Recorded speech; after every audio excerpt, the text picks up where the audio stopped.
দুঃখজনক ব্যাপার হলো সরকারের পক্ষ থেকে আমরা এখনো কোনো আশ্বাস পাইনি। আমরা এখানে বাধ্য হয়ে 2 ঘন্টার কর্মবিরতি আন্দোলনের কর্মসূচিতে গেছি। আমরা আসলে কখনো কঠোর কর্মসূচিতে যেতে চাইনি। আমরা পদ্ধতিগত আন্দোলন করছি, আমরা এলাকায় বিক্ষোভ সমাবেশ করছি, আমরা দাবি দেওয়া পেশ করছি, দিয়েছি, আমরা বিভিন্ন সম্মেলন করছি, কিন্তু দেখা যাচ্ছে যে কোনোভাবেই আমাদের প্রতি সরকার সেরকম আশা দিতে পারছে না। আমার মনে হচ্ছে যে সচিবালয়ের একটি অংশ সরকারকে ভুল পথে পরিচালনা করার চেষ্টা করছে, কারণ প্রধানমন্ত্রী যখন সরাসরি নির্দেশ দিয়েছে যে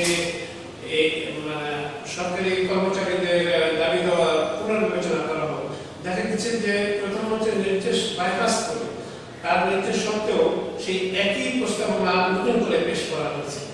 আমাদের 1 নম্বর দাবি কৃত্য পেশাভিত্তিক মন্ত্রণালয় গঠন, এই ব্যাপারে কিন্তু কোনো কথা সরকার পক্ষ থেকেও কেউ বলছে না বা অন্য কেউ বলছে না। বঙ্গবন্ধু যে পরিকল্পনা করেছিলেন, প্রথম যে কমিশন গঠন করেছিলেন, সেখানে স্পষ্টভাবে ছিল যে প্রজাতান্ত্রিক কর্মচারীরা নির্বাচিত প্রতিনিধিদের দ্বারা পরিচালিত হবে এবং তিনি সেই রূপরেখাটা দিয়েছিলেন, কিন্তু সেটা পরবর্তীতে বাস্তবায়ন হয়নি। বর্তমান মাননীয় প্রধানমন্ত্রী প্রথম পর্যায়ে 96 সালের সরকারে যে কমিশন গঠন করেছিলেন, তাদের সেই কমিশনের রিপোর্টও আমাদের দাবি দেওয়ার একটা আশ্বাস ছিল, একটা রূপরেখা ছিল, কিন্তু সেটাও বাস্তবায়ন করা হয়নি কতিপয় সচিবালয়ের কতিপয় আমাদের চক্রান্তের ফলে।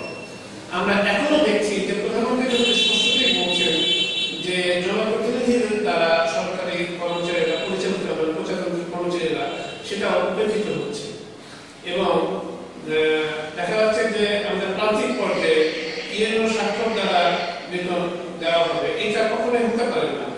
উপজেলা পর্যায়ে জনপ্রতিনিধি